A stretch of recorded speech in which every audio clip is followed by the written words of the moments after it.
Hello and very warm welcome at Amish Shackle 5858. I am Amish Shackle.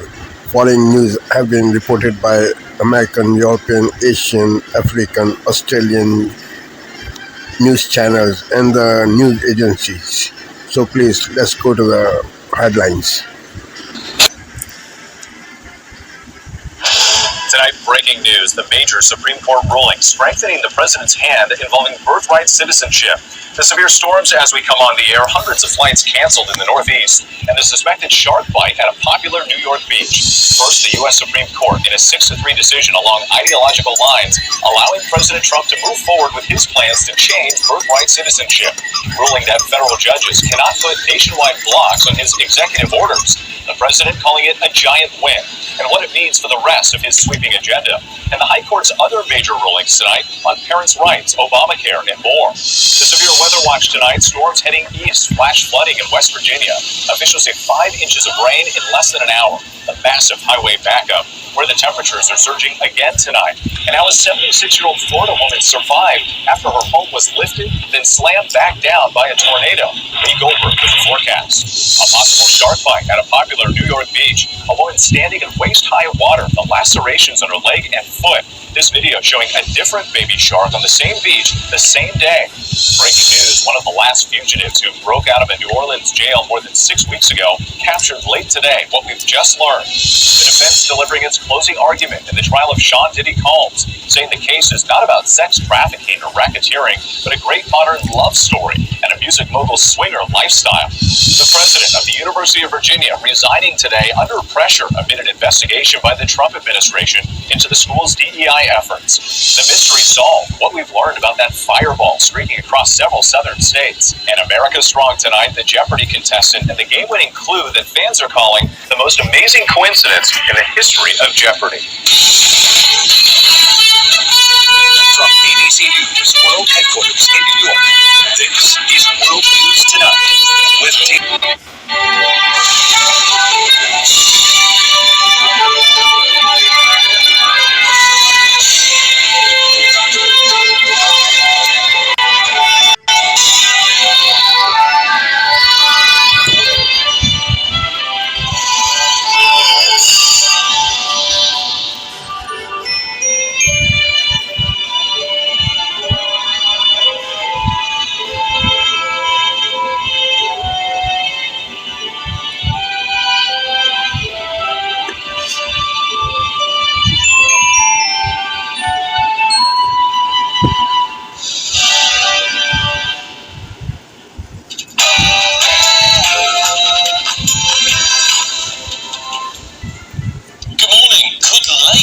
restore our NHS. The government outlines a 10-year plan, 10 years, to get our National Health Service back on track, shifting focus to community care, digital services and prevention over treatment. Well, hospital funding and salaries will be linked to patient satisfaction and ratings. But is this neighbourhood health approach just a cost-cutting measure?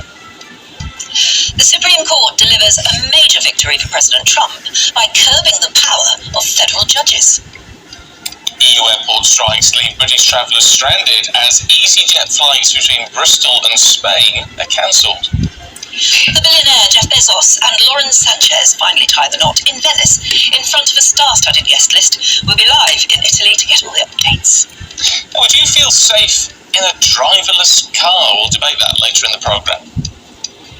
And fans are continuing to enjoy Glastonbury as Neil Young and the Chrome Hearts are expected to headline tonight. Fans' favourites. Well, Neil. And our reporter Charlie Peters takes on the 13 Bridges Challenge to raise money for military veterans. We'll join him along the route.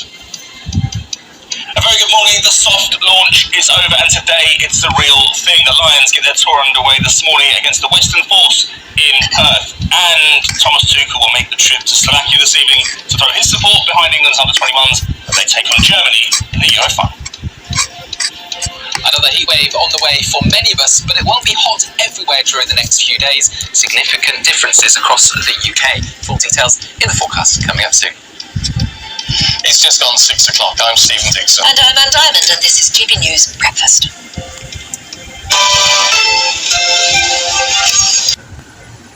The conservative-led Supreme Court issues a sweeping ruling that limits judges' power to block President Trump's executive orders. In a scathing dissent, Justice Sonia Sotomayor calls the decision an open invitation to bypass the Constitution. From CBS News headquarters in New York, this is the CBS Evening News.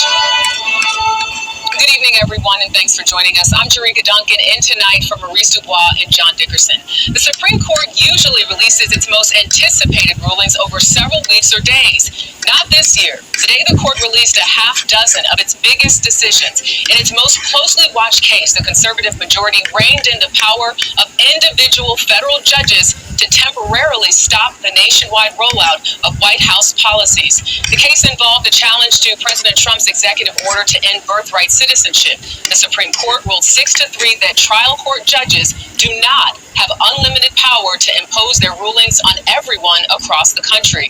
Today's decision could reshape the separation of powers in the United States government and embolden the president to try to enact other policies that have been temporarily blocked. Our chief legal correspondent, Jan Crawford, leads us off tonight. Well, Jerika, this is a big win, not only for President Trump, but for all presidents. These nationwide injunctions, they're a relatively new phenomenon over the last decade or so. Even President Biden, who, by the way, faced dozens of them from conservative judges blocking his policies nationwide, had also urged the court to rein them in. A jubilant President Trump said the ruling would clear the way for some of his challenged executive orders to go forward. And instead of merely ruling on the immediate cases before them, these judges have attempted to dictate the law. Tonight, the sudden explosion in the trade war. President Trump drawing battle lines again with Canada. The president abruptly ending all U.S. trade talks with Canada, furious over a new tax on American tech companies. Trump saying we have all the cards. The president also sending a new message to the Ayatollah.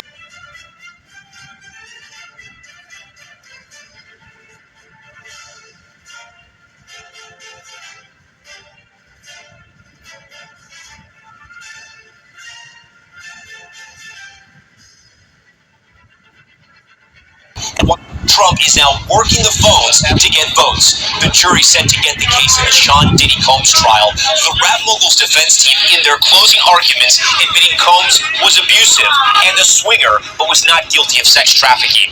The subway inferno caught on surveillance how a casual commute rapidly turned into a fiery death trap.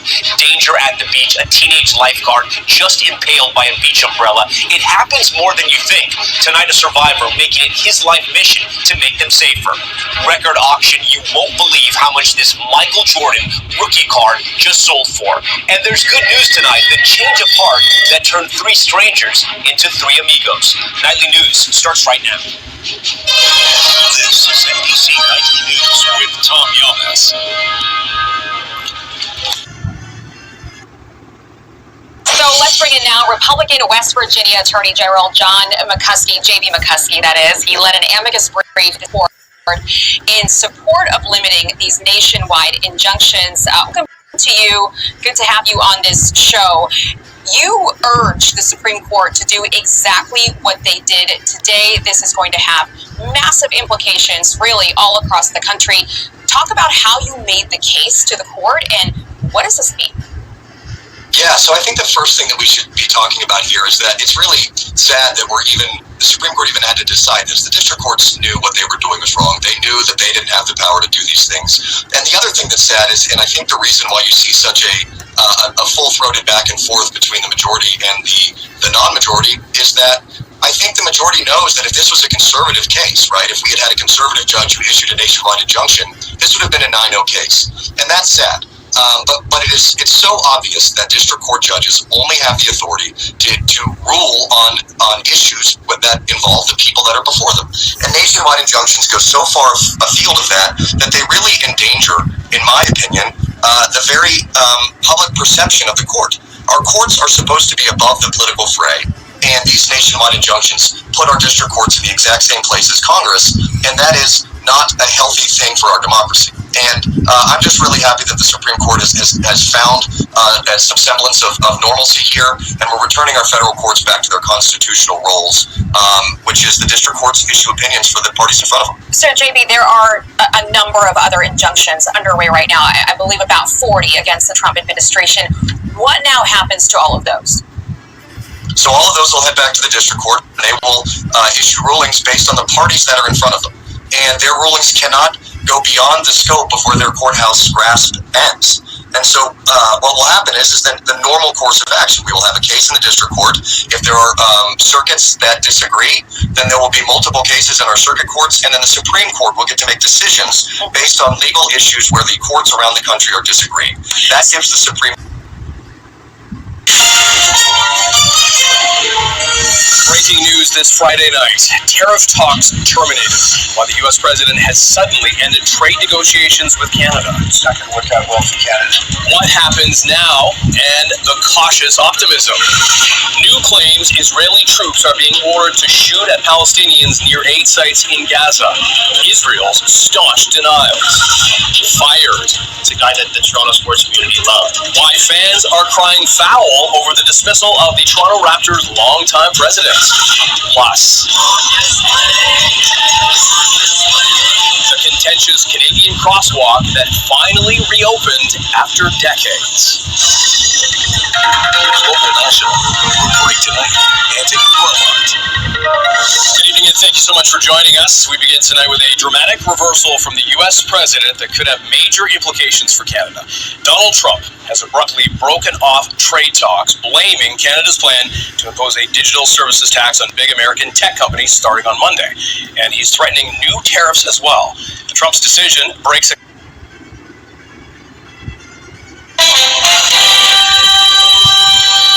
Good evening, I'm Jeff Bennett. And I'm Amna Navaz. On the News Hour tonight.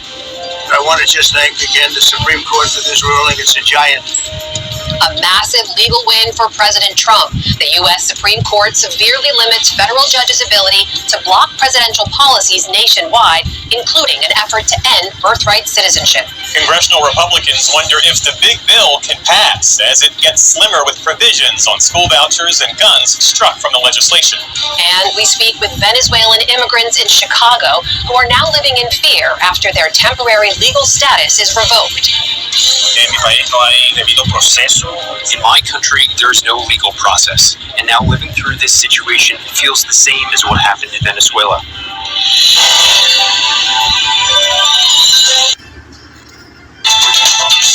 Welcome to Democracy Now!, democracynow.org, The War and Peace Report. I'm Amy Goodman. Doctors in Gaza say Israeli attacks have killed at least 72 people over the past 24 hours. Among the dead, 6 people killed by Israeli forces near an aid distribution point north of Rafah, operated by the militarized U.S. Israeli-backed Gaza Humanitarian Foundation.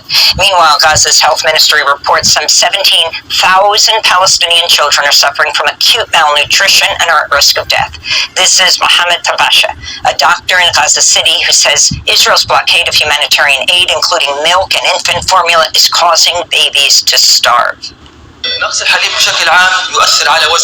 lack of milk affects the baby's weight. The baby does not grow fast, and hunger may affect the immunity of the baby, whereby one could easily become infected. And if his immunity is not strengthened, we may lose some babies due to a lack of available milk, especially the specialized formula that is no longer available from the health ministry. On Capitol Hill, senior intelligence officials held a classified briefing Thursday for all 100 senators about President Trump's airstrikes on Iran's nuclear sites. Notably absent from the briefing was Trump's Director of National Intelligence, Tulsi Gabbard, who told Congress in March the intelligence community, quote, continues to assess Iran is not building a nuclear weapon, unquote. Last week, Gabbard walked back that assessment after Trump said she was wrong. Connecticut Democratic Senator Chris Murphy spoke to reporters after emerging from Thursday's closed-door briefing, warning Iran remains capable of rapidly producing a nuclear weapon. You cannot bomb knowledge out of existence. No matter how many scientists you kill, there are still people in Iran who know how to work centrifuges. And if they still have enriched uranium, and they still have the ability to use centrifuges, then you're not setting back the program by years. You're setting back the program by months. The only path forward is diplomacy. On Thursday, the White House said U.S. diplomats Full Greece, one of the 200 France 24 correspondents around the world.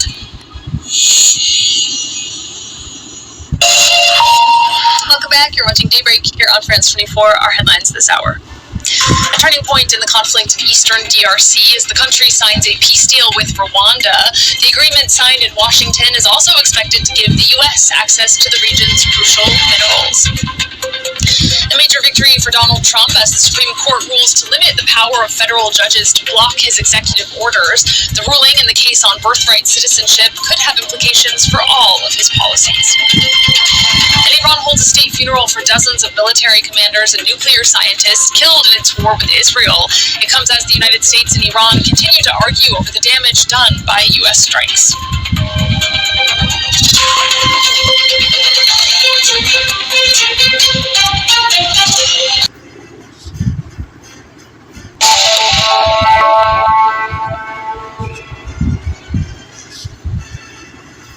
This is Asia Now. Good afternoon. It's 12 p.m. in Singapore and Hong Kong, 9:30 in New Delhi and 11 o'clock in Jakarta. I'm Milakya Silveraji, your headlines this hour. We're going to stop all negotiations with Canada right now until they straighten out their act. Donald Trump shuts down talks with America's second largest trading partner over taxes impacting tech firms. Well, the U.S. president says he will set a new tariff rate on Canadian goods within the next week. Mr. Trump warning he would, quote, absolutely consider bombing Iran again as he drops the sanctions relief plan just days after brokering a ceasefire. He also hits out at Supreme Leader Ayatollah Ali Khamenei over claims Tehran won the 12-day conflict against Israel. And Thailand keeps the door for diplomacy open, seeking dialogue with Cambodia after what it describes as an extraordinary attack on its premier, Paetongtarn Shinawatra, and her family, the former Cambodian leader Hun Sen.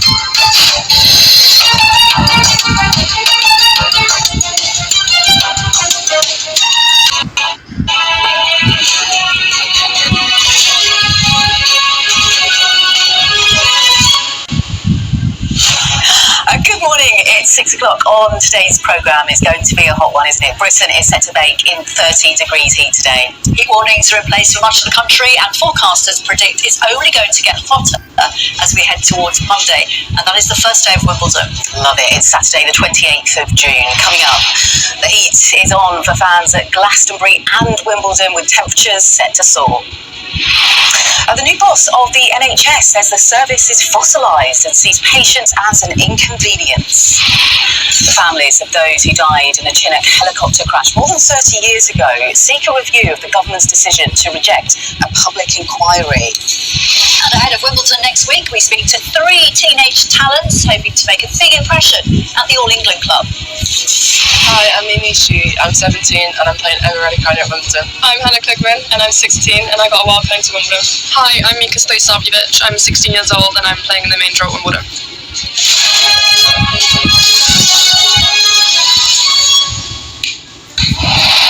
Hello, good morning everyone. So Britain will be heading towards record temperatures.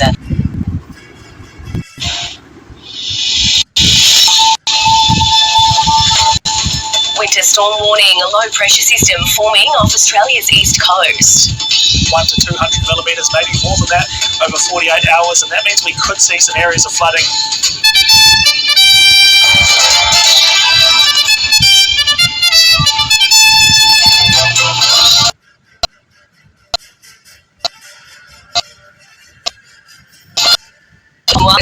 President ordered further strikes on side if Tehran restarts its nuclear program. But I don't believe that they're going to go back to anytime soon. And billionaire Amazon founder Jeff Bezos ties the knot in Venice amid heavy protests against their...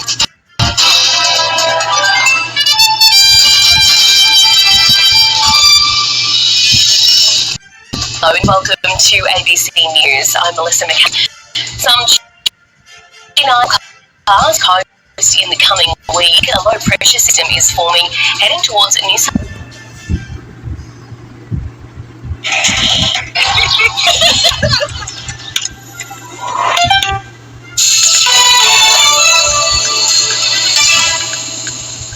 This is DW News news, and these are our top stories. The US Supreme Court has issued a ruling that will limit the ability of federal judges to block presidential orders nationwide. Donald Trump has hailed the outcome as a monumental win. The case originates from Trump's effort to end the right of children of undocumented migrants to gain automatic US citizenship. Donald Trump has cut off trade talks with Canada because it's refusing to balancing technology companies. A levy on revenues from Canadian users would hit US like Google and Canada's Prime Minister Mark Carney has vowed to keep negotiations going. Amazon founder Jeff Bezos has married Lauren Sanchez in a lavish wedding in Venice. He and his bride travelled to the ceremony.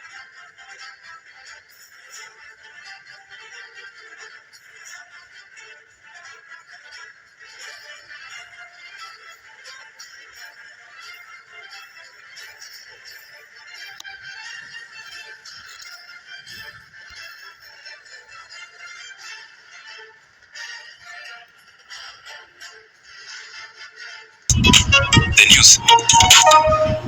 The Democratic Republic of Congo and Rwanda on Friday signed a peace deal facilitated by the U.S. to help end the decade-long deadly fighting in eastern Congo, while helping the U.S. government and American companies gain access to critical minerals in the region. The deal has been touted on as an important step towards peace in the Central African nation of Congo, where conflict with more than 100 armed groups, the most potent backed by Rwanda, has killed millions since 1990s. Stands ready to work with the DRC to deliver on our joint commitments. To conclude, allow me to once again express Rwanda's appreciation to all who have contributed to this milestone. Thank you.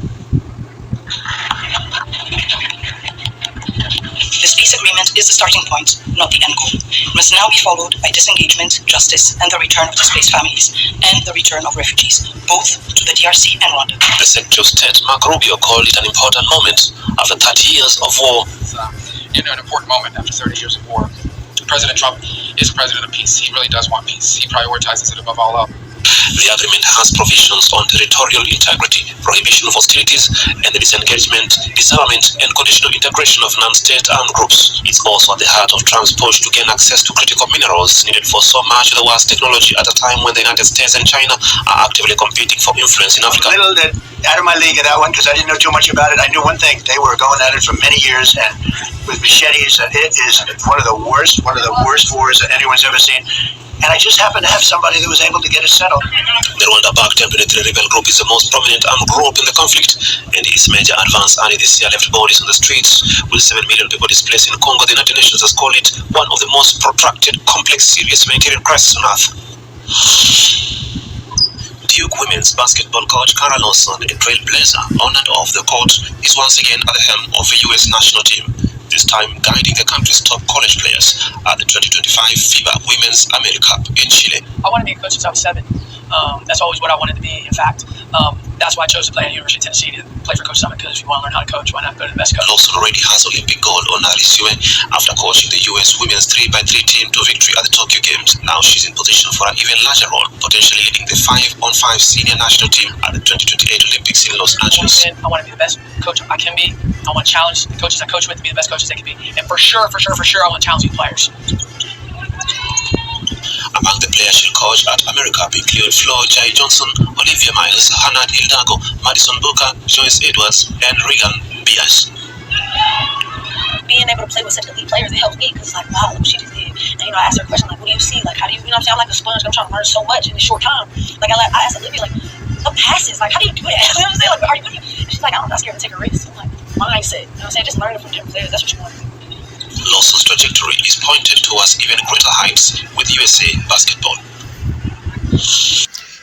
Thank you very much for giving time to Amir Shackle 5858. I am Amir Shackle. Have a good life. Bye-bye.